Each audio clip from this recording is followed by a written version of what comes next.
Vamos a esperar un poquito. Entonces, este nuevo tema que vamos a tener el día de hoy es sobre el gobierno de la iglesia. El gobierno de la iglesia. Ya hemos visto en esta primer parte que ya estudiamos, vimos sobre la naturaleza de la iglesia. Y vimos que si nosotros no entendemos bien cuál es la naturaleza según la Escritura de lo que es la iglesia, pues vamos a cometer muchos errores. Vamos a funcionar mal como iglesia. Pero este segundo tema, algo que también es muy importante para poder funcionar bien como iglesia, es este tema de el gobierno, de cómo se gobierna la iglesia. Ahora, cuando hablemos del gobierno de la iglesia, lo vamos a estudiar bajo dos encabezados principales. Recordemos que ya vimos que la iglesia la podemos ver desde dos aspectos. El aspecto de la iglesia universal y el aspecto de ver la iglesia también como la iglesia local. Estas distinciones son bien importantes para poder definir bien los conceptos de la Escritura sobre la iglesia y ubicarnos cuando la iglesia está cuando se está hablando de la iglesia en el ámbito global, en el ámbito de la iglesia universal, y cuando se está hablando en el ámbito de la iglesia local. Entonces, hermanos, vamos a definir eso, el tema del gobierno de la iglesia, siempre ubicándonos en uno de estos dos aspectos de la iglesia. Primero vamos a estudiar sobre el gobierno de la iglesia en el ámbito de la iglesia universal. ¿Ok? El concepto de identidad de iglesia, entonces, vimos que es muy importante. Ya estudiamos todo lo que es la naturaleza de la iglesia y ahora vamos a ver sobre lo que es el gobierno, y vamos a ver que es también muy importante, y todos los conceptos que saquemos de aquí van a ser, como lo hemos hecho, de la Escritura, de la Biblia. Ahora, hermanos, vamos a iniciar, así como ahí dice su bosquejo, con esta introducción, entendiendo dos conceptos importantes: lo que es autoridad y lo que es gobierno. Entonces, vamos a definir entonces estas dos palabras, estos dos conceptos, para que no erremos a la hora de estar hablando alguno de ellos. Primero, ¿qué es autoridad?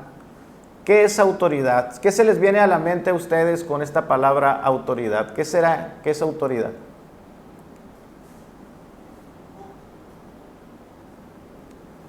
Hermana Eli, ¿qué es lo primero que se le viene a la mente cuando le digo autoridad? Como un mandato. Un mandato, lo que nos rige. Hermana Nubia.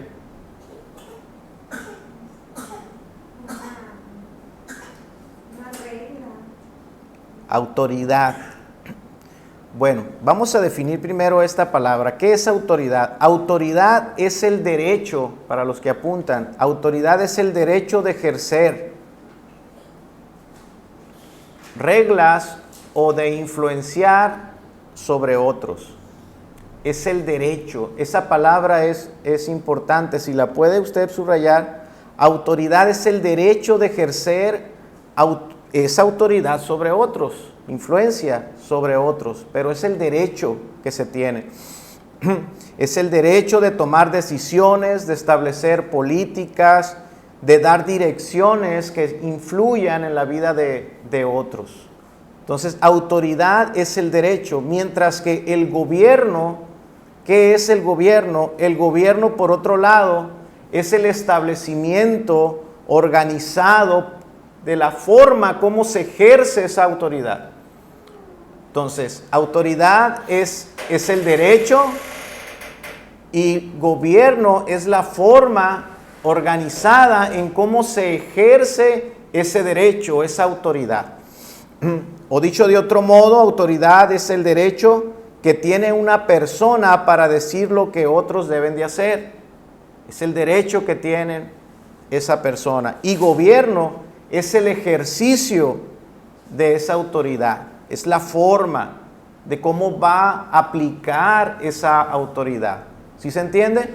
Entonces, autoridad es el derecho, mientras que el gobierno es la forma en que se va a ejercer la autoridad. Esto lo tenemos que ver, por supuesto, en el ámbito correspondiente, ya sea cuando hablemos del gobierno universal de la iglesia o del gobierno de las iglesias locales, pues nos vamos a referir en la forma en que se ejerce esa autoridad, en el ámbito de la iglesia universal y en el ámbito cómo se ejerce esa autoridad en el ámbito de la iglesia local. El ejercicio de la autoridad, por ejemplo, es diferente para la iglesia universal que para la iglesia local. El gobierno de la iglesia universal rige a todas las iglesias, mientras que el gobierno local, el gobierno de la iglesia local, va a tener solamente su jurisdicción dentro de la iglesia local. ¿Ok? ¿De dónde? Lo primero que vamos a ver es de dónde proviene la autoridad de la iglesia. ¿Se ha preguntado usted alguna vez eso? ¿De dónde proviene la autoridad de la iglesia? ¿De dónde proviene el derecho de la iglesia para decirle a otros lo que deben de hacer? ¿De dónde proviene ese derecho que tiene la iglesia para dirigir a otros en su manera de vivir? ¿De dónde proviene primero ese derecho? ¿De dónde viene eso? Bueno, quiero invitarles a abrir la escritura en Mateo capítulo 28, verso 18.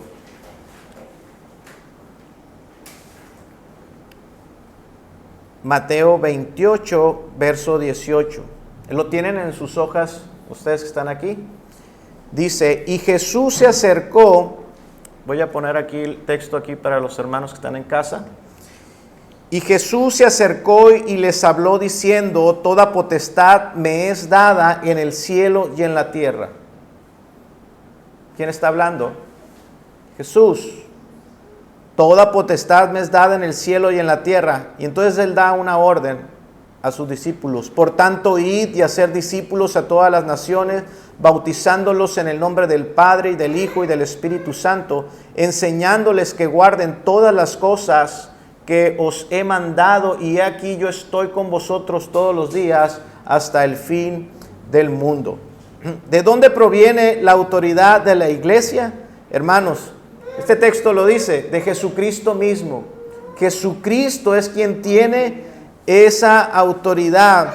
El fundamento o la fuente de autoridad que tiene la iglesia, que tuvieron esos primeros discípulos, provino ¿de dónde? De Jesús. Jesús les dio esa autoridad y Jesús dijo que Él tenía esa autoridad porque esa autoridad se le había sido dada. Toda potestad, ahí quiere decir toda autoridad, me ha sido dada en el cielo y en la tierra. Como yo tengo esa autoridad, entonces Él da esa autoridad ¿a quién? A su iglesia, a los suyos. Entonces el fundamento o la fuente de toda autoridad en la iglesia es el Señor Jesucristo, porque Él tiene el derecho de ejercer esa influencia, Él tiene el derecho de dar mandatos, establecer reglas, todo ese derecho, toda esa potestad se le ha dado ¿a quién? A Jesús. Cristo tiene el derecho entonces de ejercer influencia sobre la iglesia. Esto es verdad en cuanto a la iglesia universal y esto también es verdad en cuanto a la iglesia local. ¿Okay? ¿De dónde proviene la autoridad de la iglesia? Podemos decir de Jesucristo mismo. Y esto, hermanos, implica dos cosas. Primero, que toda autoridad en la iglesia proviene del Señor Jesús, como dice este texto, porque entendemos que Jesús es cabeza de la iglesia. Como Cristo es cabeza de la iglesia, entonces, hermanos, tanto de la iglesia local como de la iglesia universal, entonces todo gobierno eclesiástico tiene que dar cuentas ¿a quién?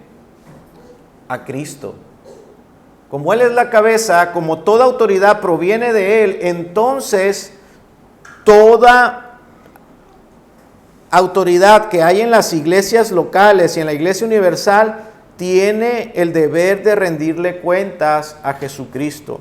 Hebreos capítulo 13, verso 17. Hebreos capítulo 13, verso 17.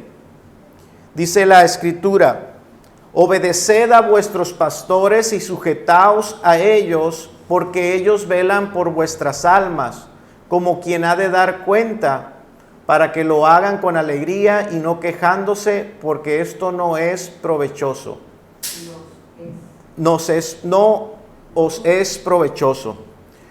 Dice aquí, hermanos, en este texto, obedeced a vuestros pastores. ¿Por qué? Dice, porque ellos velan por vuestras almas. ¿Y cómo lo hacen? Como quienes han de dar cuentas. Hebreos describe aquí a los ancianos, a los pastores, como hombres que van a cuidar a las almas. Pero aquí nos dice también que lo harán como personas que tienen que rendir cuentas. Ellos han de dar cuentas a Cristo por el rebaño que se les ha sido confiado, porque Cristo es la fuente de toda autoridad. Así es que los ministros de la iglesia, que tienen una autoridad dada por Cristo, tienen que dar cuentas a Él. Entonces, si Cristo es la fuente de toda autoridad, los ministros en la iglesia tienen que rendir cuentas al Señor. Dice Tito 1:7, nuestro siguiente pasaje.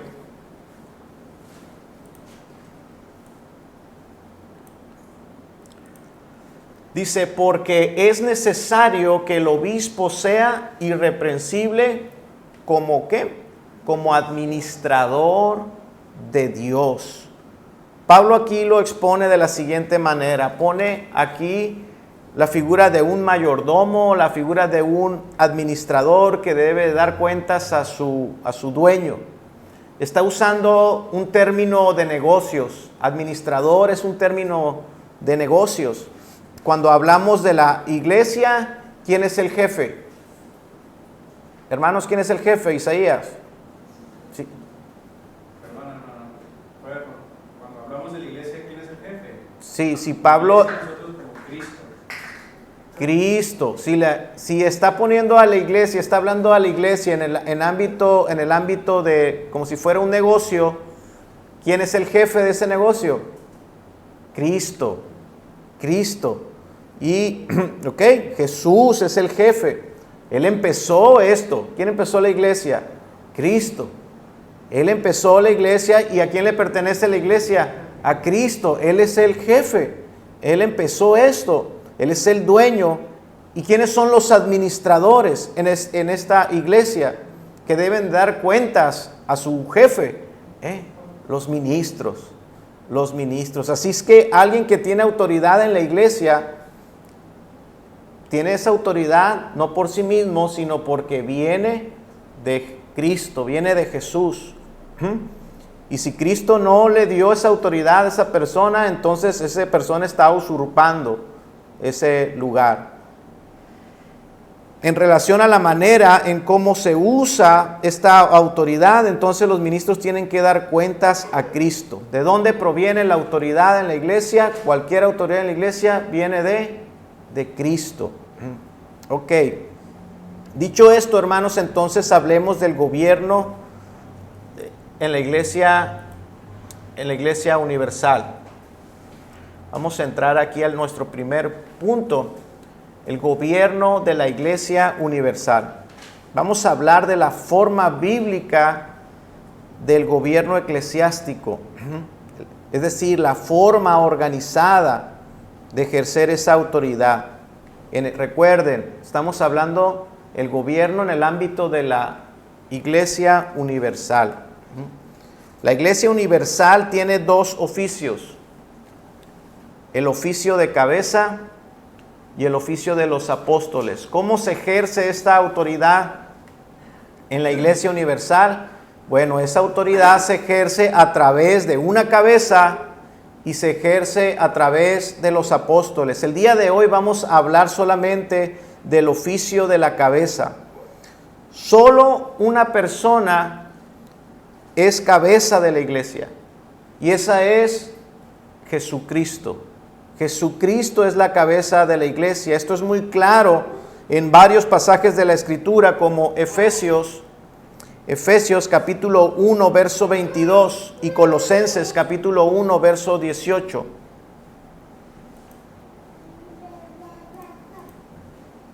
Efesios 1, 22 dice: y sometió todas las cosas bajo sus pies y lo dio por cabeza sobre todas las cosas a la iglesia. Hablando de Cristo, todo quedó sometido debajo de él. Y hablando de Cristo, aquí se nos está diciendo que él fue puesto por cabeza sobre todas las cosas. ¿Okay? Colosenses 1:18 dice: y él es la cabeza del cuerpo, que es la iglesia, el que es el principio, el primogénito de entre los muertos, para que en todo tenga preeminencia. Entonces, queda muy claro que solo Jesucristo es cabeza de la iglesia. Cualquiera, pues, que se diga que es cabeza de la iglesia aquí en la tierra, está blasfemando. Eso es una blasfemia. Es algo que va en contra de la Escritura. Es una rebelión en contra de la verdad de Dios, porque solo Cristo, dice, es cabeza de la iglesia. Él es el que tiene toda la preeminencia. Él es el que está al frente de la iglesia. Ok, entonces estamos hablando del oficio, de este oficio. Entonces, la autoridad se ejerce por medio de esta cabeza. La autoridad en la iglesia universal se ejerce por medio de esta cabeza que es Cristo. Vamos a hablar tres aspectos sobre la cabeza de la iglesia. Hablemos primero de la naturaleza del oficio de la cabeza de la iglesia. En primer lugar, como hemos visto, este oficio es un oficio único. Para los que apuntan, es un oficio único, porque solo Jesús es Señor. No hay dos, es un oficio único. Lo segundo, que este oficio es un oficio dado o dotado. ¿Qué dice Hechos 2:36?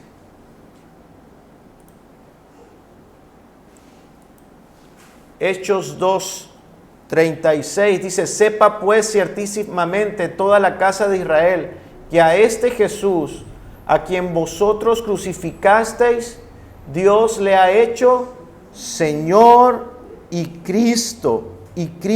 Dios le ha hecho. Cristo fue dotado con este oficio para ser cabeza de la iglesia. El Padre dotó al Hijo para que Él fuese la cabeza de la iglesia. Es un oficio único. Segundo, es un oficio dotado. Dios el Padre dotó al Hijo con este oficio. La Escritura nos dice que Dios le ha hecho Señor y Cristo. Esto en cuanto a la naturaleza de la cabeza. Ahora hablemos de la función. La función del oficio de cabeza.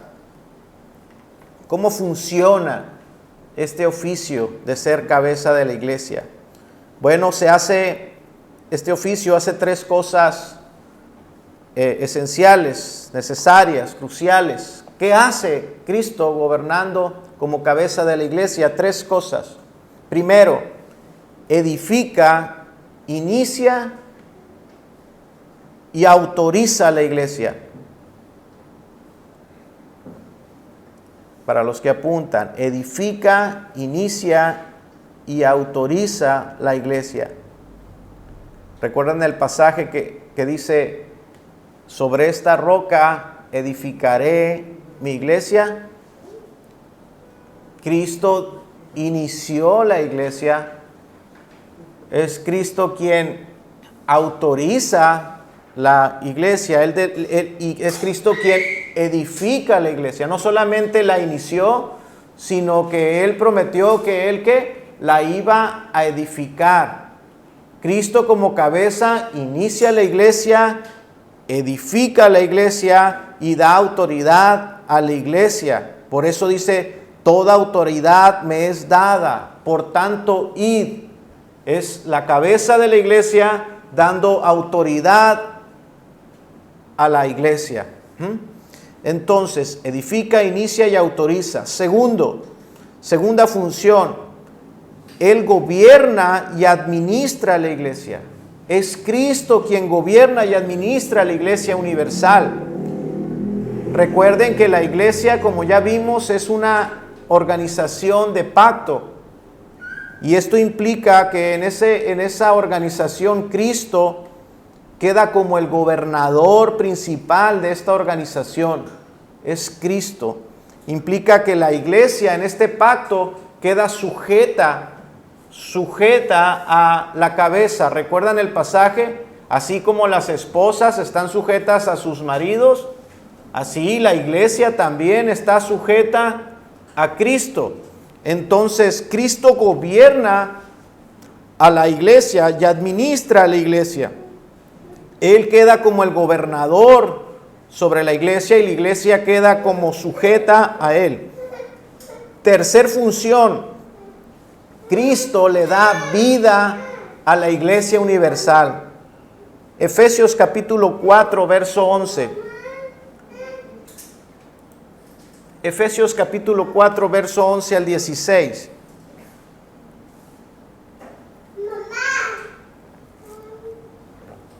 Dice la Escritura: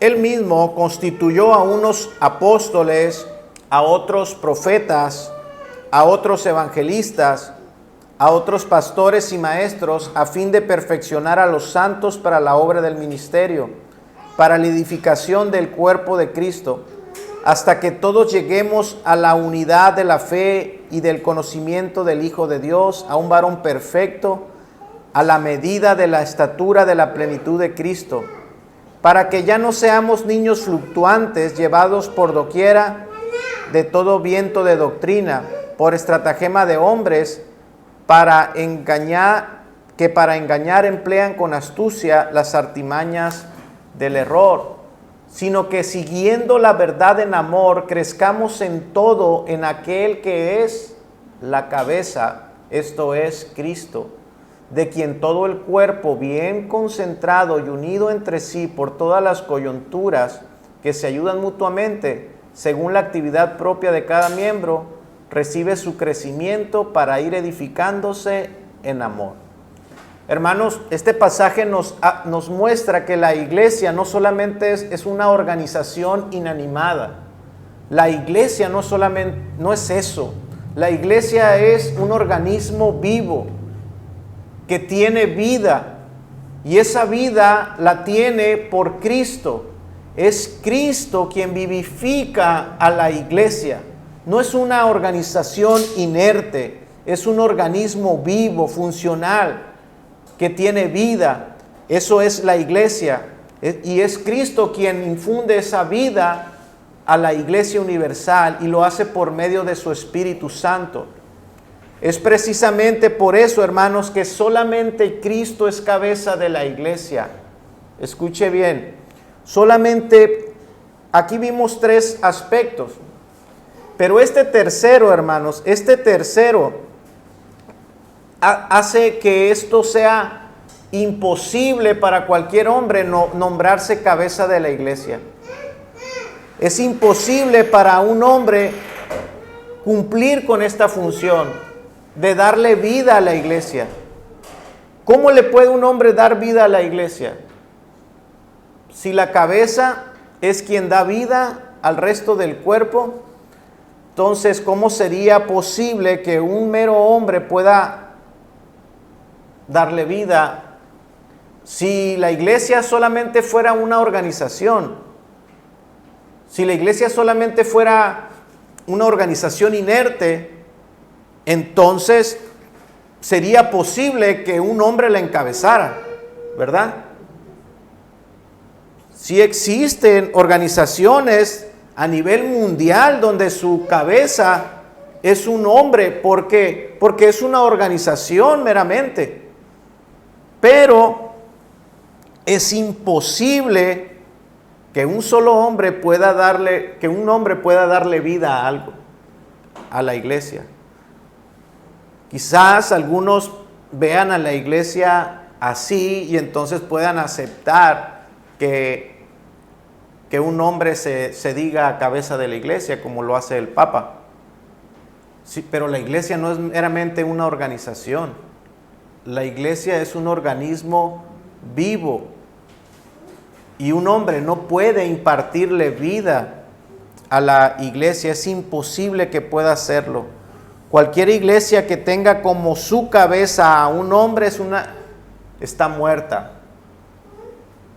Porque un hombre no puede impartirle vida a la iglesia. Por eso la iglesia tiene como cabeza a Cristo. Cristo es quien le da vida a la iglesia. Ahora, hermanos, si decimos que Cristo es quien ejerce esa autoridad sobre la iglesia universal, la siguiente pregunta es, ¿cómo lo hace? ¿Cómo lo hace? ¿Cómo lo hace? Cristo ejerce su autoridad como cabeza de la iglesia de una manera especial. Lo hace de una manera vicaria. Para los que apuntan, vicaria. Aquí estamos en, ¿qué punto vamos? El ejercicio vicario del oficio de la cabeza. Aquí estamos. El ejercicio vicario del oficio. El Señor Jesucristo, ¿dónde está en este momento? El Señor Jesucristo ha sido exaltado ya y está en lo más alto, está en el cielo, dice la Escritura, está a la diestra del Padre y por lo tanto no está corporalmente en la tierra donde está la iglesia universal, no está aquí. Entonces, ¿cómo Él ejerce su autoridad sobre nosotros? Lo hace de manera vicaria. Él está ejerciendo su oficio de cabeza sobre la iglesia de manera vicaria. ¿Qué significa vicario? ¿Qué es un vicario? Un vicario es un representante, es un apoderado, alguien que se le ha dado una autoridad delegada para representar a alguien. Eso significa ser un vicario, ser un representante. Ahora, vamos a ver qué es lo que hace el vicario de Cristo sobre la iglesia. Cristo tiene un vicario y ahorita vamos a ver quién es el vicario de Cristo en la tierra, quien tiene la autoridad de Cristo en la tierra para gobernar a la iglesia universal. Pero primero vamos a ver qué hace el vicario de Cristo sobre la iglesia. Esencialmente, el vicario debe de hacer exactamente lo mismo que la cabeza. Debe de ejercer sus funciones permanentes. El vicario de Cristo, ¿qué dijimos que era la función de la cabeza? Ahorita lo vimos, lo acabamos de ver en los puntos anteriores. Da vida. Da vida, esa es la función de la cabeza, dar vida y administrar, gobernar. Básicamente esas dos cosas, administrar y animar, darle vida a la iglesia. Esa es la función de la cabeza. Así es que esas mismas funciones son las funciones que tiene el vicario de Cristo aquí en la tierra. Gobernar y dar vida. Y dar vida. Esas son las funciones del vicario de Cristo en la tierra.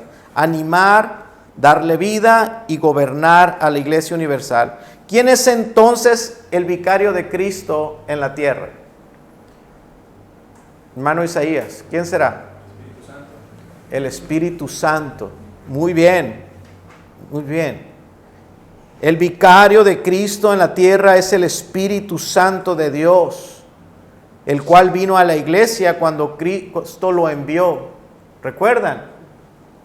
Cristo prometió enviar. Yo ya no estaré con vosotros, pero os enviaré. Él estaba, os enviaré al Espíritu Santo, al Consolador. ¿Saben qué es la palabra consolador? Es Paracletos. Es otro como yo. Yo voy a enviarles a otro como yo. El Espíritu Santo es el vicario enviado por Cristo a cumplir las mismas funciones que Cristo. ¿Ok? Es el Espíritu Santo quien administra y anima, da vida a la iglesia como el vicario aquí en la tierra. Es el Espíritu Santo el que ha descendido del cielo con su presencia especial. Y aquí está el Espíritu Santo gobernando a la iglesia y dándole vida por medio de su palabra. ¿Y cómo podemos decir esto? Bueno, hay muchos pasajes en la palabra que hablan de esto. Hay muchos. Y vamos a verlos, vamos a leerlos. Hechos capítulo 3, verso 3. Hechos capítulo 5, perdón. Hechos capítulo 5, verso 3. Mis hermanos que están en casa, ahí están los textos. Dice la Escritura, y dijo Pedro, Ananías, ¿por qué llenó Satanás tu corazón para que mintieses a quién? Al Espíritu Santo y sustrajiste del precio de la heredad. ¿Se da cuenta que lo que dice aquí no dice el apóstol por qué le mentiste a Cristo, o no dice por qué le mentiste a Dios, ni dice por qué le mentiste a la iglesia, por qué nos mentiste, sino que ¿a quién nombra aquí? Al Espíritu Santo, porque el Espíritu Santo, ¿quién es aquí en la tierra? Es el representante de Cristo, Él es el vicario, Él es quien ejerce la autoridad sobre la iglesia universal, y estas personas habían ofendido al Espíritu Santo tratando de engañarlo, sustrayendo, ¿verdad?, de ese dinero. Pero vemos aquí al Espíritu Santo como el quien estaba gobernando la iglesia, y los apóstoles entendían que quien gobernaba la iglesia una vez que Cristo se fue a los cielos era el Espíritu Santo enviado por Cristo. El Espíritu Santo es el vicario de Cristo. Hechos capítulo 13, verso 2. Dice nuestro siguiente verso. Ministrando estos al Señor y ayunando, dijo el Espíritu Santo, apartadme a Bernabé y a Saulo para la obra a que los he llamado. Entonces, habiendo ayunado, llorado, les impusieron las manos y los despidieron. Hermanos, cuando Cristo estaba aquí en la tierra, fue Cristo mismo quien llamó a los discípulos, ¿sí o no? ¿Verdad? Cristo mismo llamó a quienes iban a ser los ministros, a quienes iban a ministrar, a quienes les asignó las tareas especiales. Él mismo los llamó, pero ahora Cristo ya no está aquí en la tierra. ¿Y ahora quién lo hace según este pasaje? Dice la Escritura, dijo el Espíritu Santo. Los evangelios nos dicen, y Jesús llamó a Pedro, y Jesús llamó a Juan, ¿verdad? Pero aquí dice el Espíritu Santo los está llamando y dijo, apartadme a Bernabé y a Saulo. Vemos que el Espíritu Santo es el vicario de Cristo, Él teniendo esa autoridad y ejerciendo esa autoridad de esa manera, porque Él es el vicario, ¿ok? Entonces, la autoridad de Cristo, el oficio de cabeza de la iglesia se ejerce a través de un vicario que es el Espíritu Santo. Hechos 16:6. Veamos otro pasaje. Hechos 16:6. Y atravesando Frigia y la provincia de Galacia les fue prohibido por el Espíritu Santo hablar la palabra en Asia. ¿Fue prohibido por quién? Por el Espíritu Santo. Hace unos días estábamos leyendo en las lecturas con la familia el ministerio de Jesús, y en uno de los evangelios narra que Jesús sanó a una persona por ahí y le dice: cállate, no se lo cuentes a nadie. Le prohibió a esa persona que hablara lo que Jesús había hecho. Jesús le prohibía, él tenía la autoridad y él le prohibió a esa persona que diese testimonio de Jesús. Y algo similar estamos viendo aquí. Dice, el Espíritu Santo les prohibió. Atravesando Frigia y la provincia de Galacia, les fue prohibido por el Espíritu Santo hablar la palabra en Asia. Ahora Cristo ya no está aquí y vemos que ¿quién tiene esa autoridad? El Espíritu Santo. ¿Haciendo qué? Lo mismo que Cristo, ejerciendo autoridad sobre su iglesia, lo mismo que Cristo. Otro pasaje, Hechos capítulo 20, verso 28.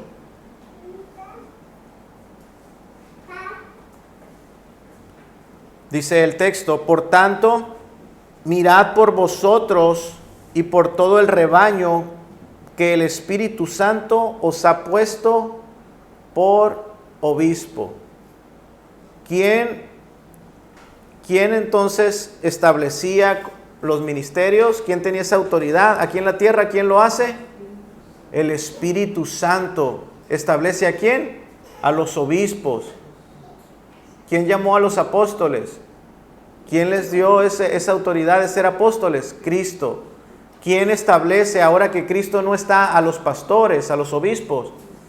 El Espíritu Santo, pero podemos decir Cristo mismo, porque es la autoridad de Cristo. Pero el vicario es el que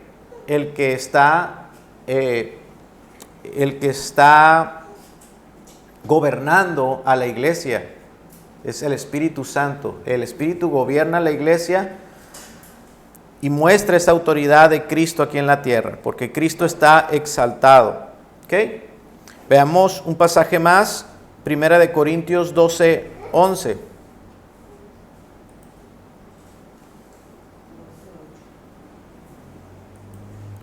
12:8. Vamos a leer desde el 8 hasta el 11.